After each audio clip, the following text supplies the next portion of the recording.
జీవశాస్త్ర పాఠ్య ప్రణాళిక నిర్మాణ సూత్రాలు. పాఠ్య ప్రణాళిక సత్ఫలితాలు ఇవ్వాలి అంటే అది కొన్ని సిద్ధాంతాల ఆధారంగా తయారు చేయడం జరగాలి. అప్పుడే జీవశాస్త్రం యొక్క విలువలు, లక్ష్యాలను సాధించడంలో పాఠ్య ప్రణాళిక తోడ్పడుతుంది. అదేవిధంగా అదేవిధంగా అమలులో ఉన్న పాఠ్య ప్రణాళికలోని లోటుపాట్లను కూడా అర్థం చేసుకుని కింద వివరించిన సూత్రాలను అనుసరించి జీవశాస్త్ర పాఠ్య ప్రణాళిక రచన చేయవలసి ఉంటుంది. అందులో మనకు ఈ జీవశాస్త్ర పాఠ్య ప్రణాళికలో నిర్మాణ సూత్రాలలో మొదటిది తెలుసుకుందాం.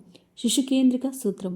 విద్యా ప్రణాళిక విద్యార్థి యొక్క అవసరాలు, అభిరుచులకు అనుగుణంగా వయోస్థాయికి తగినట్టుగా పాఠ్య ప్రణాళిక ఉండాలి.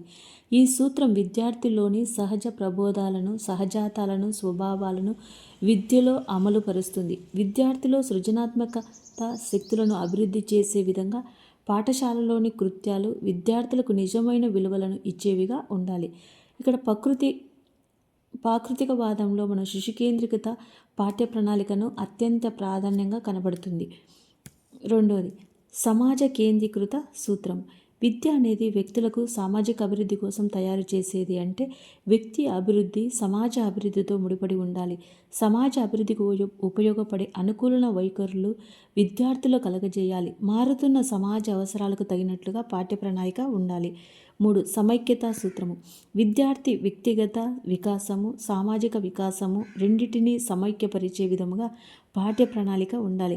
సమాజంలోని వనరుల లభ్యత, వనరుల వినియోగము, సమాజ అభివృద్ధి వైవిధ్యముగా ఉన్నట్లే విద్యార్థులు వ్యక్తిగత అవసరాలకు వికాసము, అభిరుచులు, వైఖరులు వైవిధ్యంగా ఉంటాయి కనుక ప్రతి విద్యార్థి తన అవసరాలకు, అభిరుచులకు, సామర్థ్యాలకు అనుగుణంగా సామాజిక వనరులను సద్వినియోగం చేసుకుని సమాజ అభివృద్ధికి తోడ్పడగలి. కాబట్టి పాఠ్య ప్రణాళిక ఆ సమన్వయం ఉండే విధంగా వైవిధ్యం ఉండాలి. మనకిక్కడ కృత్య కేంద్రీకృత సూత్రము. విజ్ఞాన శాస్త్ర అభ్యసనానికి సరైన మార్గం చేయటం ద్వారా నేర్చుకోవడం కనుక దానికి ప్రాధాన్యత ఇవ్వాలి. అందుకోసం ప్రయోగశాల కృత్యాలకు, ప్రత్యక్ష అనుభవాలకు, క్షేత్ర పర్యటన లాంటి అంశాలకు ప్రాధాన్యత ఇవ్వాలి. 5. సృజనాత్మక సూత్రము. విద్యార్థిలోని సృజనాత్మక శక్తిని, నిర్మాణాత్మక శక్తిని అభివృద్ధి చేసే విధంగా పాఠ్య ప్రణాళిక ఉండాలి. స్వతంత్రంగా ఆలోచించడము సృజనాత్మకత పునాది. పాఠ్య ప్రణాళికలోని అభ్యసన అనుభవాలు విద్యార్థుల ఆలోచన శక్తిని, విమర్శనాత్మక శక్తిని పెంపొందించాలి. విద్యార్థిని కనిపెట్టే వారిని వైఖరిలో ఉంచాలి. విద్యార్థులలో ఉన్న సామర్థ్యాలను, అంతర్గత శక్తులను వెలికితీసి తాము వ్యక్తపరుచుకోవడానికి తగిన కార్యక్రమాలను, కృత్యాలను ప్రణాళికలో స్థానం ఉండాలి. స్వతంత్రంగా ఆలోచించి సమస్యలను పరిష్కరించే సామర్థ్యత పెంపొందించే వీలుగా తగిన ప్రయోగశాలలు, వనరులు ఉండాలి. 6. పరిరక్షణ సూత్రం. సమాజ సాంప్రదాయాలను, సంస్కృతిని పరిరక్షించి తర్వాత తరానికి అందించే విధముగా నియమాలను, అభ్యసన అనుభవాలు నిర్మించాలి. 7. వైవిధ్యత సడలింపు సూత్రం. పాఠ్య ప్రణాళిక కఠినంగాను, ఖచ్చితంగా కాకుండా సరళంగాను, స్థితిస్థాపకత కలిగి ఉండాలి. మార్పులకు అవగాహన లేని ప్రణాళిక మారుతున్న సమాజానికి కానీ, విద్యార్థులు విభిన్న అవసరాలకు కానీ ఉపయోగపడదు. విద్యార్థులు వ్యక్తిగత అవసరాలకు, అభిరుచులకు అనుగుణంగా మార్చుకోవడానికి అనువుగా ఉండాలి. ఇక్కడ మనము బ్రూబేకర్ అభిప్రాయం ప్రకారం పాఠ్య ప్రణాళికలో విద్యార్థులు ఇమర్చడం కాక విద్యార్థుల కోసం పాఠ్య ప్రణాళిక రూపొందించుకోవాలి. 8. పురోగమన దృక్పథ సూత్రం లేదా దృష్టి సూత్రం. భవిష్యత్తులో సమర్థవంతమైన జీవన విధానానికి తగిన వృత్తిని ఎంచుకోవడానికి తగిన పునాది పాఠ్య ప్రణాళికలో ఇమిడి ఉండాలి. ఉపయోగకరమైన పాఠ్యేతర కార్యక్రమాల్లో పాల్గొనే విధంగా అభ్యసన సన్నివేశాలు ఉండాలి. ఈ రకంగా పాఠ్య ప్రణాళిక విద్యార్థిని భవిష్యత్ జీవితానికి సన్నాహపరిచేదిగా అవసరమైన తరబేదు ఇస్తుంది. సంపూర్ణ అనుభవ సూత్రాలు.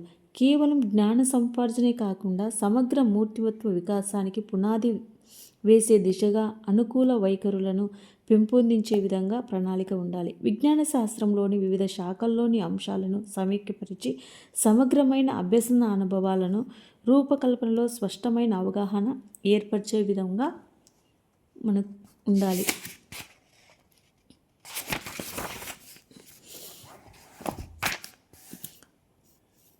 ఇక్కడ వ్యవస్థీకరణ సూత్రం. పాఠ్య ప్రణాళికలో విషయ వ్యవస్థీకరణ చాలా అవసరం. ప్రాథమిక స్థాయి నుండి మాధ్యమిక ఉన్నత స్థాయి వరకు తగిన సంబంధాన్ని ఏర్పరుస్తూ విషయాలను కూర్పు క్రమంగా ఉండాలి. ఇక్కడ మనకు ఇంకా కొన్ని ఇతర సూత్రాలు ఉన్నాయి. నూతన జ్ఞానాన్ని ఎప్పటికప్పుడు పెంపొందించబరచాలి. అవసరాలు, వనరులు లభ్యతకు అనుగుణంగా పాఠ్య ప్రణాళిక అమలు చేయడంలో ఉపాధ్యాయునికి స్వేచ్ఛ ఉండాలి. దానివల్ల నూతన పద్ధతులను వినియోగం జరుగుతుంది. నిత్య జీవితంలో ఉపయోగపడే విధంగా ఇతర శాస్త్రాలతో సహసంబంధాన్ని నెలకొల్పాలి. ముందే చర్చించుకున్నట్లు పాఠ్య ప్రణాళిక రచించే ముందు కోర్సు స్వభావము, లక్ష్యాలు, కాలపరిమితి, వనరులు మొదలైన అంశాలు పరిగణించాలి. విద్యార్థుల అభిరుచులు, వృత్తి అవసరాలు, విరామ సమయం వినియోగము, జాతీయ అంతర్జాతీయ అవగాహన సామర్థ్యాలు మొదలైన వాటన్నిటిని పరిగణలోకి తీసుకొని ప్రణాళిక రచన చేయాలి.